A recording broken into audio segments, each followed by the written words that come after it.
Playing high notes is an art in and of itself, and many have chased this high note screaming dream. This is an exciting sound, and it is most often heard in big band recordings and pop music as the lead trumpet screams on top of the group. Maynard and many others have become famous for their overall skill and their mastery of the upper stratosphere. It can be explained, deciphered, and taught if you're willing to work and put in the time and effort to learn. It is hard work. It won't happen overnight. Think in terms of months and years.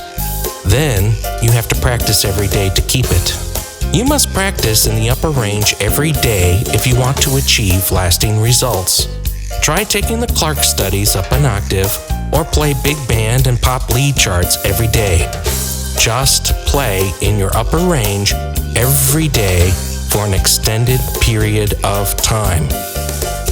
Technically, I break high note playing into 4 main groups. First, we create a high-pressure air tank with a medium amount of air. Secondly, we say E to arch the tongue. Thirdly, we want to strengthen or tighten the lips, sometimes called lip compression. And then lastly, we want to flip the switch and release that super fast airstream. By the way, it's not a huge volume of air that we want, but it's the speed of the airstream, and we want it to be super fast. And then you practice, repeat, practice, repeat, practice, repeat, practice, repeat.